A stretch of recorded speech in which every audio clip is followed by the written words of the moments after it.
മനു, ഈ മാവേലിക്കര നഗരസഭയിൽ ഈ ഫയലുകൾ കാണാതാകുന്ന ഉൾപ്പെടെയുള്ള വിഷയങ്ങൾ ഈ തൊഴിലുറപ്പ് വിഷയത്തിൽ നിലനിൽക്കുന്നുണ്ട്. ഇതിനൊക്കെ എന്തെങ്കിലും ഈ ഫയലുകൾ കാണാതാകുന്ന സംഭവത്തിൽ എന്തെങ്കിലും മറ്റ് സംവിധാനങ്ങൾ നഗരസഭ ചെയ്യേണ്ടതായിട്ടുള്ള കാര്യങ്ങളുണ്ടോ? ഒരിക്കലും നടപടിക്രമങ്ങളിൽ ഇതുവരെ വരാത്ത ഒരു വലിയ സംവിധാനം ഇന്ന് നഗരസഭയിലുണ്ടായി. ചെയർപേഴ്സൺ ഫയലുകളുടെ സംരക്ഷണ ചുമതല സെക്രട്ടറിയെ ഏൽപ്പിക്കുന്ന ഒരു സാഹചര്യം ഇന്ന് മാവേലിക്കര നഗരസഭയിലുണ്ടായി. കൂടാതെ അവിടെ CCTV അടിയന്തരമായി സ്ഥാപിക്കണമെന്ന ഒരു തീരുമാനവും ഇന്ന് കൈക്കൊണ്ടു എടുത്തു, അല്ലെങ്കിൽ അങ്ങനെ ഒരു തീരുമാനം എടുക്കുകയും ചെയ്തു. എന്തുകൊണ്ടാണെന്നുള്ളതാണ് ഇതിനകത്തിൽ രസകരമായ ഒരു സംഭവം. ഇന്ന് അയ്യങ്കാളി തൊഴിലുറപ്പ് പദ്ധതി സംബന്ധിച്ച ഒരു ചർച്ച, ഒരു അജണ്ട നഗരസഭയിൽ എത്തിയിരുന്നു. ഇതിനെ തുടർന്ന് വലിയ തർക്കങ്ങളും വിതർക്കങ്ങളും ഒക്കെ ഉണ്ടായി. അത് 2023 ഉയർന്നു വന്ന അയ്യങ്കാളി തൊഴിലുറപ്പ് പദ്ധതിയിലെ അഴിമതി സംബന്ധിച്ച വിഷയമാണ്. അഴിമതിയെക്കുറിച്ച് നമ്മൾ മുൻപും പറഞ്ഞിരുന്നു. ഈ അഴിമതിയുടെ കാരണങ്ങളെക്കുറിച്ചും നമ്മൾ മുൻപ് പറഞ്ഞിരുന്നു. അതായത് ഇല്ലാത്തവരുടെ പേരിൽ തൊഴിൽ കാർഡുകൾ സൃഷ്ടിച്ച്, അല്ലെങ്കിൽ ഗവൺമെന്റ് ജീവനക്കാരുടെ പോലും പേരിൽ തൊഴിൽ കാർഡുകൾ സൃഷ്ടിച്ച് തുക അടിച്ചു മാറ്റിയ, അല്ലെങ്കിൽ തുക അപഹരിച്ച ഒരു കേസാണ്, അല്ലെങ്കിൽ ഒരു വലിയ അഴിമതിയാണ് മാവേലിക്കര നഗരസഭയിലെ അയ്യങ്കാളി തൊഴിലുറപ്പ് പദ്ധതി. നഗരസഭകളിൽ തന്നെ ആദ്യമായാണെന്ന് തോന്നുന്നു മാവേലിക്കര നഗരസഭയിൽ ഇങ്ങനെ ഒരു അഴിമതി പൊന്തി വന്നത്. ഇത്രയും വർഷം കഴിഞ്ഞിട്ടും, ഏതാണ്ട് 3 വർഷം പിന്നിട്ടിട്ട് പോലും അഴിമതി വിഷയത്തിൽ ഒരു തീർപ്പ് കൽപ്പിക്കാൻ നഗരസഭയ്ക്ക് സാധിച്ചിട്ടില്ല. അന്ന് ഇതിനായി ഒരു ഉപസമിതിയെ നിയോഗിച്ചു. ഈ ഉപസമിതി പരിശോധന നടത്തി. ഉപസമിതിയെ നിയോഗിച്ച അന്ന് ഉച്ചയ്ക്കാണ് ഈ പറയുന്ന നഗരസഭയിലെ ഇതുമായി ബന്ധപ്പെട്ട ഫയൽ നഷ്ടമാകുന്നത്. ഈ ഫയൽ നഷ്ടമായ സംബന്ധിച്ച് കേസ് ഉണ്ടാവുന്നു, ക്രിമിനൽ കേസ് കൊടുക്കുന്നു. ഇതിനെ തുടർന്ന് തിരിച്ച് ഈ നഗരസഭയിൽ ഈ ഫയൽ എത്തി. അതിനെക്കുറിച്ച് ഇന്ന് ഒരു മെമ്പർ പറഞ്ഞത്, ഉച്ചയ്ക്ക് നടന്നുപോയ ഫയൽ കുറച്ച് ദിവസങ്ങൾക്ക് ശേഷം തിരിച്ച് നടന്നു വന്നു എന്നാണ്. അതൊരു ആക്ഷേപമായിട്ടാണ് പറഞ്ഞതെങ്കിൽ പോലും ഇതാണ് അവിടെ സംഭവിച്ചത്. ആ ഫയലിൽ നിന്ന് സുപ്രധാനമായ പല രേഖകളും കാണാതെ പോയി. അങ്ങനെ ബാങ്ക് മാനേജറെ വിളിച്ചു വരുത്തി ഈ വിഷയത്തിൽ രേഖകൾ ആരാഞ്ഞു. ബാങ്ക് മാനേജർ ഇത് കൊടുക്കാൻ തയ്യാറായില്ല. അപ്പോൾ പിന്നീട് ഈ വിഷയവുമായി മുന്നോട്ട് പോയിട്ടുമില്ല. ഉപസമിതി അതുകൊണ്ട് ആ റിപ്പോർട്ട് അവസാനിപ്പിച്ചു. ഉപസമിതിയിൽ ഉണ്ടായിരുന്ന ഒരു അംഗം ഇന്ന് പറഞ്ഞത്, ഉപസമിതി കണ്ടെത്തലുകൾ കുറേയേറെ സത്യങ്ങൾ ഉണ്ടായിരുന്നു, അതിലേറെ സത്യങ്ങൾ ആ ഫയലിൽ ഉണ്ടായിരുന്നു. അത് ലഭിച്ചാൽ മാത്രമേ ഇതിനകത്തെ അഴിമതിക്കാരൊക്കെ എന്ന് നമുക്ക് അറിയാൻ സാധിക്കത്തുള്ളൂ. പുകമറയ്ക്കുള്ളിൽ നിരവധി അഴിമതിക്കാരാണ് ഈ പറഞ്ഞ തൊഴിലുറപ്പ് വിഷയത്തിലുള്ളത്. അതുപോലെ തന്നെ മറ്റൊരു വിഷയമാണ് സ്ട്രീറ്റ് ലൈറ്റിന്റെ അഴിമതി. സ്ട്രീറ്റ് ലൈറ്റ് വലിയ അഴിമതി. ഡ്യൂപ്ലിക്കേറ്റും ഒറിജിനലുമായ ലൈറ്റുകൾ പലയിടത്തും സ്ഥാപിച്ചു. ഡ്യൂപ്ലിക്കേറ്റ് ഏത് ഒറിജിനൽ ഏതെന്ന് തിരിച്ചറിയാൻ വയ്യാത്ത സാഹചര്യം. ഈ ഡ്യൂപ്ലിക്കേറ്റ് ലൈറ്റുകളൊക്കെ 3 മാസം കൊണ്ട് മിഴിയടച്ചപ്പോൾ ഒറിജിനൽ ലൈറ്റുകൾ ഏതാണ്ട് 2 വർഷക്കാലം കൊണ്ടാണ് മിഴിയടച്ചതെന്നാണ് ഇതിനകത്ത് ആകെ വ്യത്യാസം.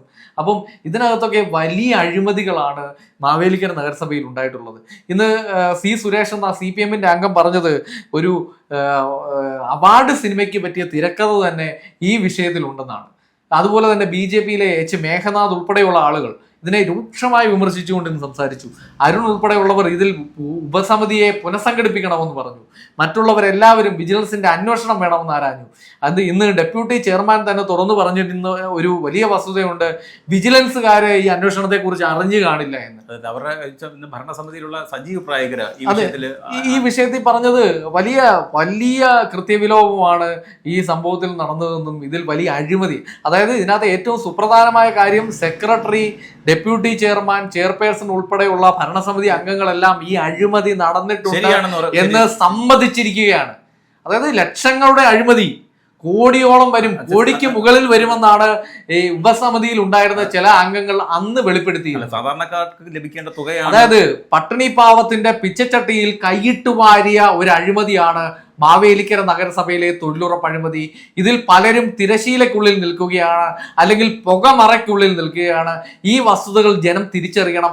അങ്ങനെയുള്ള ജനപ്രതിനിധികൾ ഉണ്ടെങ്കിൽ ഇനി മേലാൽ അവർ ഈ ജനപ്രതിനിധികളായി വേഷം നടിച്ച്, അതായത് ചെന്നായയുടെ സ്വഭാവവും ആടിന്റെ പുറംമൂടിയും തോലും ധരിച്ച് ഇനിയും നഗരസഭയിലേക്ക് എത്താൻ പാടില്ല. അതിന് കൃത്യമായ അന്വേഷണം നടക്കണം. ഒരന്വേഷണവും ഇന്നുവരെയും ഈ വിഷയത്തിൽ ശാസ്ത്രീയമായി നടന്നിട്ടില്ല, അല്ലെ കൃത്യമായി നടന്നിട്ടില്ല. അത്തരത്തിൽ കൃത്യമായ അന്വേഷണം നടത്തി ഈ പറഞ്ഞ കള്ളന്മാരെ ആണെങ്കിൽ കള്ളികളാണെങ്കിൽ അവരെ പുറത്തു കൊണ്ടുവരിക തന്നെ വേണം. നിയമത്തിന് മുന്നിൽ കൊണ്ടുവരണം, ജനത്തിന് മുന്നിൽ കൊണ്ടുവരണം. അപ്പോൾ ഇത് വലിയൊരു അഴിമതിയാണ്, നിസ്സാരവൽക്കരിച്ച് വിടുവാൻ സാധിക്കില്ല. പക്ഷെ ഇന്ന് വരെ നടന്നിരുന്നത് അതിനെ വളരെയേറെ നിസ്സാരവൽക്കരിച്ച് പോന്നേ പോട്ടെ കിട്ടിയില്ല എന്നുള്ള രീതിയിൽ വിടുന്ന ഒരു ഏർപ്പാടായിരുന്നു. ഉദ്യോഗസ്ഥർ ഇതിനകത്ത് പ്രതികളായുണ്ടെങ്കിൽ അവരും ശിക്ഷിക്കപ്പെടണം. ഇവരിൽ നിന്നൊക്കെ ഈ പോയ തുക ഈടാക്കി ഇതിന്റെ പലിശ സഹിതം ഈടാക്കി ഇവരെ ഈ ജയിലറയ്ക്കുള്ളിൽ ഇടുകയും വേണമെന്നാണ് ഞങ്ങളുടെ ആവശ്യം. ഇതിന് കൃത്യമായ മൂവ്മെന്റുകൾ നടക്കണം. ഇതുവരെയും ഇന്ന് വരെയും ഇങ്ങനെ ഒരു മൂവ്മെന്റ് നടന്നിട്ടില്ലായിരുന്നു. ഇന്ന് ഈ തൊഴിലുറപ്പ് വിഷയത്തിൽ ഒരു അജണ്ട വന്നപ്പോൾ അഡ്വക്കേറ്റ് അനിലാണ് ഈ വിഷയത്തിൽ വ്യക്തത വരുത്തണമെന്ന് ആവശ്യപ്പെട്ടുകൊണ്ട് ശക്തമായ നിലപാടുകൾ സ്വീകരിച്ചത്. അത് എടുത്തു പറയാതിരിക്കാൻ സാധിക്കില്ല.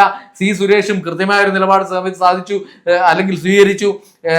നമ്മുടെ അരുൺകുമാർ, എച്ച് മേഘനാഥ് എന്നിവരും കൃത്യമായി ഈ വിഷയത്തിൽ ഇടപെട്ടു.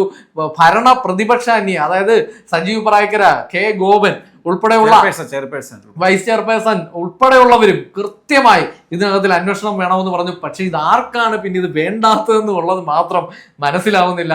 ഇത്രയും പേര്, അതായത് ആ ഭരണകക്ഷിയും പ്രതിപക്ഷവും എല്ലാവരും ഒന്നടങ്കം പറയുകയാണ് ഇതിനകത്തിൽ കൃത്യമായ അന്വേഷണം. പക്ഷെ ഇത് നടക്കുന്നില്ല.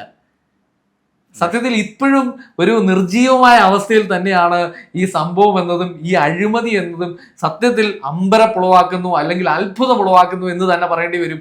ഇത്രയും പേർ ഇതിനെ അന്വേഷിക്കണമെന്ന് പറയുമ്പോഴും ഏതോ ഒരു നിഗൂഢ ശക്തി ഇതിനെയൊക്കെ ബ്ലോക്ക് ചെയ്ത് നിൽക്കുന്നു. ആ നിഗൂഢ ശക്തി ആര് എന്നുള്ളത് മാത്രം നമുക്ക് മനസ്സിലാവുന്നില്ല. അങ്ങനെ ഒരു വലിയ കറുത്ത കരങ്ങൾ ഇതിനുള്ളിൽ ഉണ്ടോ എന്നുള്ളത് വലിയൊരു സംശയമായി തന്നെ ഇപ്പൊ നിലനിൽക്കുകയാണ്. മാവേലിക്കര നഗരസഭയിൽ അങ്ങനെ ഒരു ഈ കറുത്ത കരങ്ങൾ ഉണ്ടോ? സംശയമാണ്.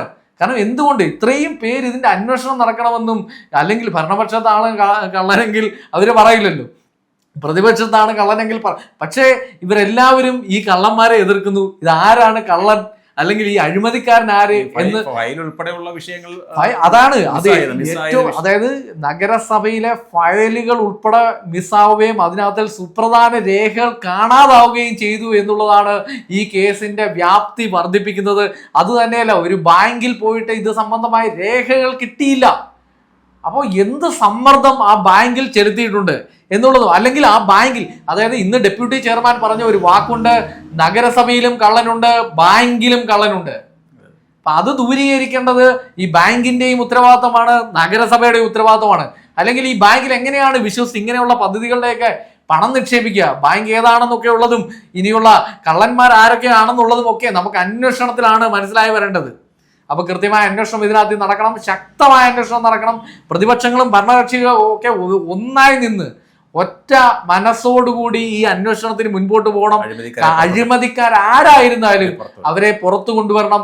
കാരണം പാവങ്ങളുടെ പിച്ചച്ചട്ടിയിലാണ് ഈ കൈയിട്ട് വാരിയിട്ടുള്ളത്. അതിനെ ഒരിക്കലും ന്യായീകരിക്കാൻ സാധിക്കുന്ന ഒരു കാര്യമേ അല്ല. അതുകൊണ്ട് തന്നെ ആരും ഇതിന്റെ പക്ഷം പിടിക്കരുത് എന്നുകൂടി അഭ്യർത്ഥിച്ചുകൊണ്ട് നിർത്തുന്നു.